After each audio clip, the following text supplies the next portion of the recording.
கமல் சாருக்காக தமிழ் சினிமாலேயே நிறைய பேர் ஸ்டாண்ட் பண்ணலையோ அப்படின்ற மாதிரி தோணுது சார். அது உண்மைதானே சார்? பெரிய ஆட்கள் யாருமே கமலுக்காக குரல் கொடுக்கல, தமிழுக்காக குரல் கொடுக்கல. அவங்க கமலுக்காக கொடுக்கறது ரெண்டாம் பட்சம்.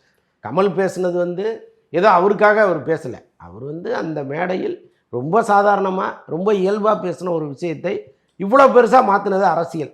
அதுவும் கமலுக்கு எதிரான ஒரு அரசியல். கமல் ஒரு நாத்திகராக இருக்கிறதோ, அவர் நீதி நேர்மை பேசுகிறதோ சிலருக்கு பிடிக்கல.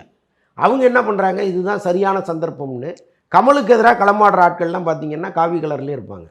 ஸோ அதுதான் இங்கே இருக்கிற பிரச்சனை. அங்கே மொழி உணர்வும் சேர்ந்துக்கிட்டதுனால எல்லா கட்சியும் ஒன்றாயிடுச்சு. நீதிமன்றம் கூட அவங்களோட சேர்ந்துக்குச்சு. அதுதான் இதில் ஒரு பெரிய ட்விஸ்ட்டு. அப்போ எல்லாரும் அங்கே ஒன்றா இருக்கும் பொழுது இங்கே நம்ம இருக்கணுங்கிற உணர்வு பல பேருக்கு இல்லாமலே போயிடுச்சு.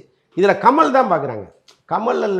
கமல் பேசுனா எங்களுக்கு என்ன அப்படிங்கிறாங்க. கமல் பேசுனது தமிழ் குறித்து. நீங்கள் இந்த பிரச்சனையை விட்டுட்டு தமிழ் மூத்த மொழிங்கிறத எப்படியெல்லாம் நீங்கள் இங்கே நிரூபிக்க முடியுமோ, அது சம்மந்தமாக பேச முடியுமோ அதையாவது குறைந்தபட்சம் சொல்லலாம். ஏன்னா இப்போ கர்நாடகாவில் பல குடும்பங்களில் தமிழ் சேனல்கள் ஓடிக்கிட்டு இருக்குது.